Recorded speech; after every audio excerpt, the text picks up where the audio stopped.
बिस्मिल्लाहिर्रहमानिर्रहीम। अस्सलाम वालेकुम। आज मैं आपको बीफ पसंदे बनाना सिखाऊंगी। तो पसंदे बनाने के लिए हमें चाहिए होगा 1 किलो बीफ, और बीफ अच्छी क्वालिटी का लीजिएगा। इसके आप पार्चे बनवा लें, इस तरह से पतले पतले पसंदे बनवा लें, और पसंदों के ऊपर आप छुरी की मदद से हल्के हल्के कट्स लगा लीजिएगा क्रॉस करके, क्योंकि इसका फ़ायदा ये होता है कि गोश्त फोल्ड नहीं होगा, रोल नहीं होगा, या गोश्त अकड़ेगा नहीं, और गोश्त मैरिनेट भी अच्छे से होगा। और तेल 3/4 कप, दही 1.5 कप, खसखस भून कर पिसी हुई 3 टेबलस्पून। और यहाँ पर मैं आपको एक ऑप्शन भी देती चलूँ, अगर आपके पास खसखस नहीं है तो आप इसकी जगह भुने हुए चनों का पाउडर या बादाम ब्लांच करके पीस करके भी डाल सकते हैं।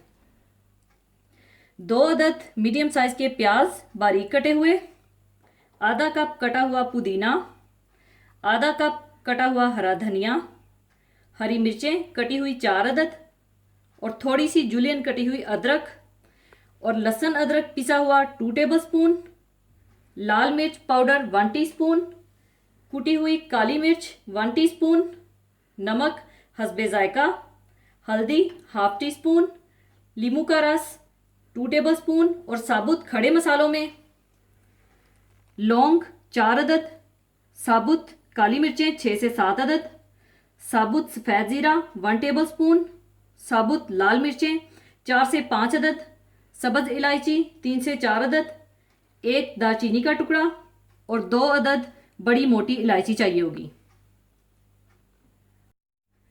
सबसे पहले आप एक बोल में ये पसंदे डाल लें।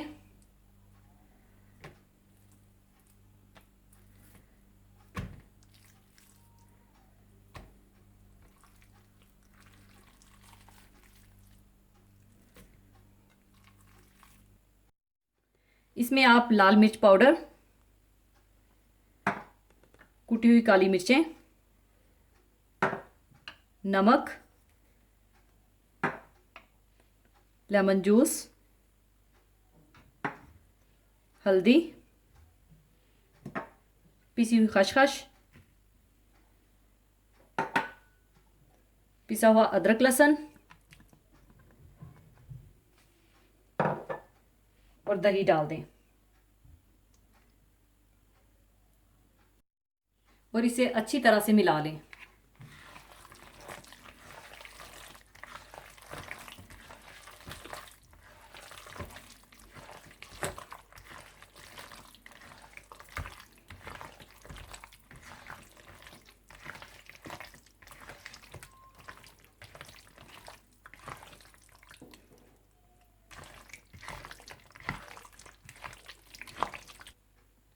अच्छी तरह मैरिनेट करने के बाद अब मैं इसे 2 से 3 घंटे के लिए छोड़ दूंगी, और आप भी इसे कम से कम 1 घंटे के लिए छोड़ दें, क्योंकि आप जितनी देर मैरिनेट करके रखेंगे उतने ही ज़्यादा आपके पसंदे अच्छे बनेंगे।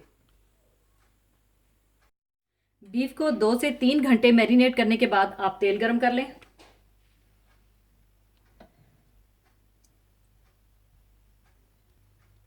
इसमें आप कटे हुए प्याज डाल दें,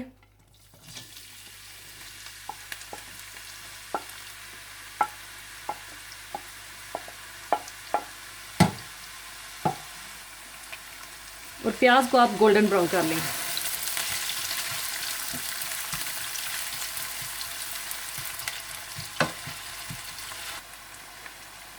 इसी दौरान आप इसमें साबुत सूख मिर्च, सब्ज़ इलायची, दालचीनी, बड़ी इलायची, लौंग, काली मिर्चें और साबुत ज़ीरा डाल दें, और अच्छी तरह से मिला लें।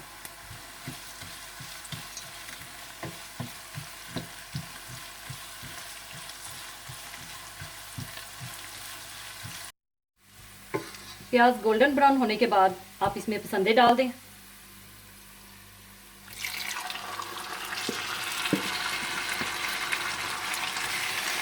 और अच्छी तरह से मिला लें।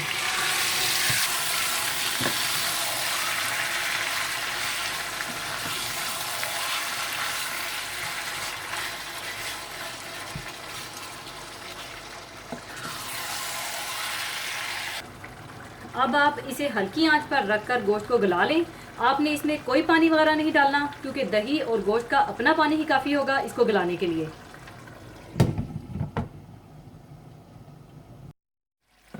जब गोश्त गल जाए और पानी इसका खुश्क हो जाए तो आप इसमें कटी हुई जुलियन अदरक और हरी मिर्चें डाल दें और अच्छी तरह से भून लें।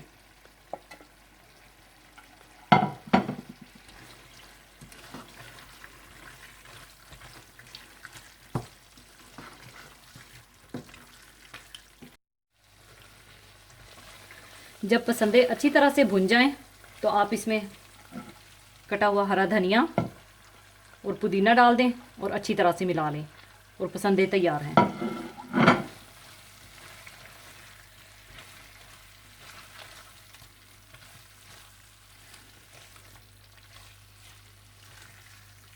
और अब इन्हें मैं डिश आउट कर लूँगी।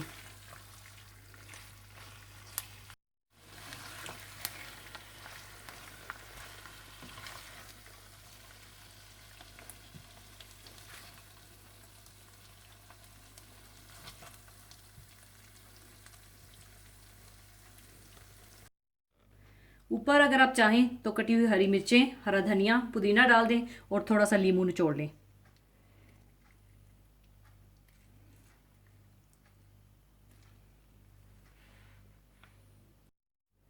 लीजिए, पसंदे तैयार हैं। ज़रूर बनाइएगा और दुआओं में याद रखिएगा। और जाने से पहले एक हदीस पाक शेयर करना चाहूँगी। हदीस पाक इस तरह से है। हज़रत उन्स रज़ी अल्लाह अन्हो से रवायत है कि रसूलुल्लाह सल्लल्लाहु अलैहि वसल्लम ने फरमाया, ऐसा कोई नबी नहीं गुजरा जिसने अपनी उम्मत को झूठे काने यानी दज्जाल से ना डराया हो। जान लो कि दज्जाल काना होगा, ये भी कि तुम्हारा रब काना नहीं है। नीज इस दज्जाल की दोनों आंखों के दरमियान कैफ फा रा लिखा हुआ होगा, यानी क़यामत की बड़ी बड़ी अलामतों में से एक दज्जाल का ज़हूर है। इसका ज़हूर इन 3 अलामतों में से एक है।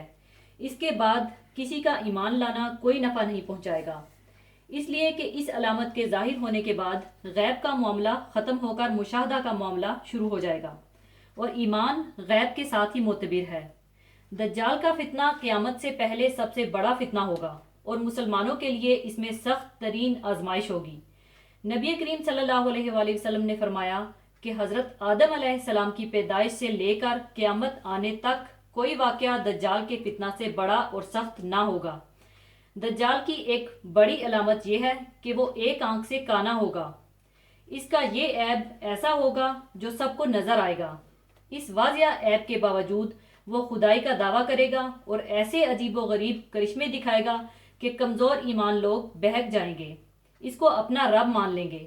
अलबत्ता जिनके पास हकीकी ईमान की दौलत होगी वो इनको देखकर कतई मुतासिर ना होंगे, बल्कि उनका ईमान और बढ़ जाएगा। इसके मुतल्लिक ये भी आता है कि इसकी रफ्तार तेज़ हवा की मांद होगी। वो जब हुक्म करेगा इस वक्त बारिश बरसेगी और उसके हुक्म से ज़मीन से फ़ौरन खेती उगेगी। इन करिश्माबाजियों को देखकर जो लोग उस पर ईमान लाएंगे उनके दुनियावी हालात बज़ाहिर बहुत अच्छे हो जाएंगे, लेकिन हकीकत ईमान से सरशार जो मोमिन उसका इनकार कर देंगे उनके दुनियावी हालात बज़ाहिर बहुत नासाजगार हो जाएंगे और मुख्तलिफ मुसीबतों में मुब्तला नजर आएंगे। ज़मीन के ख़जाने उसके साथ साथ चलेंगे। वो तमाम ज़मीन में फसाद फैलाएगा। वो एक शख्स को जो इसके खुदा होने का इनकार करेगा उसके 2 टुकड़े करवा देगा और इन दोनों टुकड़ों के दरमियान चलेगा। इसके बाद वो उस शख्स को दोबारा जिंदा कर देगा और उसको अपनी खुदाई मानने का हुक्म देगा, लेकिन वो मोमिन उसका इनकार कर देगा। एक रवायत के मुताबिक उसके पास एक चीज़ जन्नत की तरह होगी और एक चीज़ और दोज़ख की तरह होगी।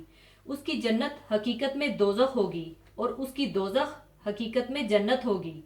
ये दरअसल उसकी शुबदाबाजी होगी और जिन चीज़ों को वो लोगों की नज़र में ऐशो इशरत राहत की चीज़ बताएगा या जिन चीज़ों को अजियत व तकलीफ़ की चीज़ बताएगा वो इसके बिल्कुल बरअक्स होंगी। नबी करीम सल्लल्लाहु अलैहि वसल्लम ने इरशाद फरमाया कि तुम में से जो उसको पाए उसकी आग में जाना पसंद करे, इसलिए कि वो आग असल में शीरी पानी होगा। आप सल्लल्लाहु अलैहि वसल्लम ने इसके फितना से बचने के लिए ये हुक्म भी फरमाया कि जो उसको पाए उसके सामने सूरह कैफ की इब्तदाई आयतें पढ़े। अल्लाह ताला हम सबको दज्जाल के फितने से बचाए और ईमान कामिल अता फरमाए। आमीन। इसी के साथ मैं आपसे इजाज़त चाहूँगी। अपना बहुत ख्याल रखिएगा, दुआओं में याद रखिएगा। अल्लाह हाफिज़।